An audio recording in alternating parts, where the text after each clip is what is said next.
सालबारि higher secondary स्कुलनि आन्दाराव माने बिनि मुङै नेसिटनि आन्दाराव प्राय 8 कोटि टाका बाहाय सेंसन होनाय जादों आरो स्कुल बिल्डिंखौ गोदानै लुफिननो थाखाय बिनि रुला जाहैबाय गोजाम बिल्डिंखौ सिफायनानै गोदान बिल्डिं लुनांगौ। दा आसामाव मोनसे बिकास जात्रा जागासिनो दं। दैलि जोङो प्राय मोनफा डिस्ट्रिक्टआवनो बबेबा 300 कोटि बबेबा 500 कोटि बबेबा 700 कोटि सानसेयावनो जों अन्थाइ खाम्फा गायसनगासिनो दं, नङाबा फुजा होदों, नङाबा बेखेवदों कमप्लिट जानाय खामानिफोरखौ। दा ओंखायनो आसामाव डक्टर हिमन्त बिश्व शर्मानि दैदेननायाव जे मोनसे बिकास जात्रा जादों, गासैबो जिल्लायावनो मोनसे डेभेलपमेन्टनि जि प्रसेस बियो सोलिगासिनो दं। एसे आगोलाव आङो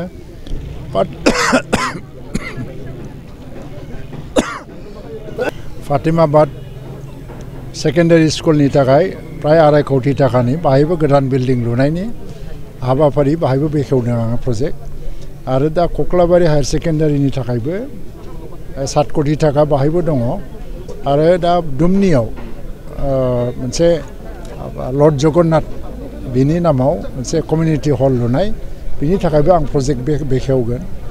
दाखालिनिफ्राय लानानै तामुलपुर, बाक्सा, चिरां बेबायदि आङो 600 कोटि टाकानि प्रजेक्टफोरखौ बेखेवबाय, नङाबा आदारसिला बा अन्थाइ खाम्फा गायसनबोबाय। दा आसामाव जेरैबो जौगानायनि जि मोनसे ढौ, बे जौगानायनि ढौआ आसामखौ गासै भारतनि गेजेरावनो मोनसे बयनिफ्रायबो जौगासिननाय रायजोफोरनि गेजेराव गंबा बेबायदि रायजोनि गेजेराव मोनसे बेखौ खालामनायनि मोनसे थांखि लानाया जाफुंथांगासिनो दं। जिहेतु माखासे समाव हाबदान थायो खामानि। बेबाराव जिखिनि खामानि जादों बे हाबदान थानो मोना, खारन बियो गोख्रैनो कमप्लिट जाजोबनांगौ, बिनि बेबस्थाफोरखौ खालामनाय जादों। आरो जायफोर प्रजेक्टफोरखौ जों फाउन्डेसन होदों बेफोर गासिबो सेंसन प्रजेक्ट, टेन्डार जाबाय, टेन्डार एलटमेन्ट जाबाय, खामानिल' मावनो गोनां। दा इलेक्सन कड अफ कन्डाक्ट फैनायनि आगोलनो बेफोरखौ गायसननायनि थांखिया जाहैबाय जाहाथे प्रेक्टिकेलि खामानिफोरखौ दा जोङो जागायनो हायो। दा बिटिसि ओनसोलावबो प्राय जिल्लायावनो मैया दाखालिसो आङो तामुलपुराव सानसेयावनो प्राय 82 कोटि टाकानि बेबायदि प्रजेक्टफोरखौ बेखेवदों। आरो चिराङाव दाखालि गासै 34टा प्रजेक्ट आङो सानसेयावनो बेखेवदों। थिग बाक्सायावबो बे जागासिनो दङ। बाक्सानिनो नैबे सालबारि पार्क, दिनैनिफ्राय हयथ' सालबारियाव बिकास जात्रानि खामानि बा हाबाफारिफ्रा आंनि बिथिंनिफ्राय दिनैनो जोबगोन। आं बेवहाय आरोबाव गैबावला। दा ओंखायनो बे जिखिनि जौगानायनि हाबाफारिखौ लादों डक्टर हिमन्त बिश्व शर्मानि दैदेननायाव, बे आसामखौ श्रेष्ठ रायजो हिसाबै दानो थांगासिनो दं। जिहेतु लकसभा बिसायख'थिया खाथि फैगासिनो दं, इउपिपिएल हिसाबै माबायदि साखाफारा फोरमायगोन? इउपिपिएलनि प्रिपारेसना कमप्लिट जाबाय, देरहानांगौआबो कमप्लिटसै। जोंनि रिजाल्टआ जे रिजाल्ट फैगोन बे इउपिपिएलआनो देरहानाय फैखागोन, खारन बे एनडिएनि केन्डिडेट जागोन इउपिपिएल हिसाबै गसङोब्लाबो। खारन मित्रजोटनि केन्डिडेट हिसाबै जोङो बावहाय गसंनो नागिरदों। बाहाय सोरबा बिपिएफ दं, नबसरनियानि खोथा फैदों, कंग्रेस फैदों, बेफोर गासिबो हिसाबाव फैनाय नङा। खारन बिपिएफ आरो नबसरनिया बिसोर मोननैजों समान भट मोननो हागौ बिसोरो। जोंनि प्रतिद्वन्दी हिसाबै सासेल' गैया, दा मोनसेल' हान्जा गैया। बे मोननै हान्जाया जयैनो मोनसे प्रतिद्वन्दी होननानै साननो हायो जोङो।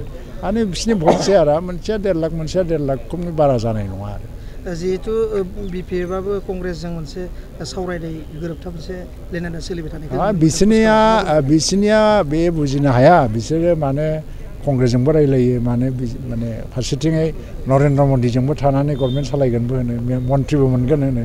बे मासोर मावनो नागिरदों।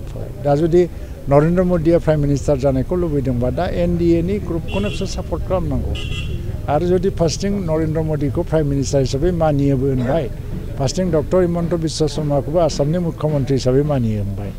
दा आसामाव नाथाय बे एनडिएनि एगेन्स्टआव कंग्रेसखौ मदद होनो ओंखारबाय थादों। दा ओंखायनो बियो बिसोरनि जिखिनि रल बियो माने सन्देहजनक। सोरखौ बिजाथि होननानै फोरमायगोन इउपिपिएलनिफ्राय? बिजाथिखौ आफादगिरिया फोसावगोन, आं फोसावा। बे नियमनि बाहेरायाव। आरो बियो सानसे साननैयावनो डिक्लेयार जासिगोन, बुंनांगौ जेबो गैया। खारन जोंहा 14 तारिखसिमसो सम दं दाबो। जिहेतु जोबथि सोंलु हिसाबै जिहेतु प्रमद बर' बिथांखौ बिजाथि होगोन होननानै कुचकावाज सोलिबाय थानाय खोनादों क'क्राझार लकसभायाव, मा फोरमायगोन?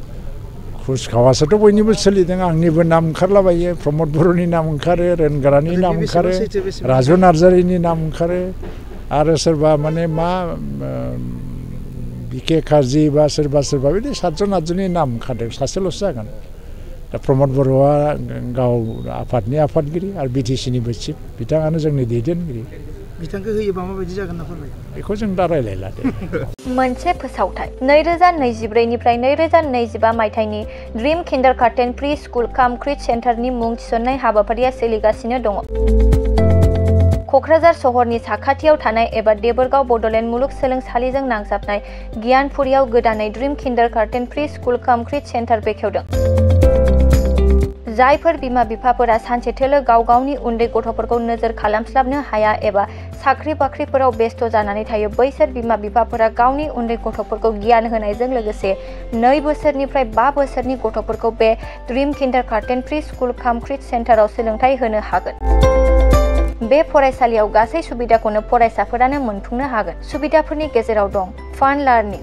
Different types of co-curricular activities as appropriate curriculum sensory experience बेनि अनगायैबो holistic development safe and free learning environment daily weekly activity record nature corner live CCTV security emergency fire safety as well medical kit air conditioning facility बेफोर सुबिदाफोरखौ गासै फरायसाफोरानो मोननो हागोन बेनि अनगायैबो नोंथाङा गोबां बाथ्रा मिथिनो थाखाय नैबे 8638454887 एबा 910115644598 जानबुं नाम्बाराव फन खालामनानैबो खौरां लाहरनो हागोन।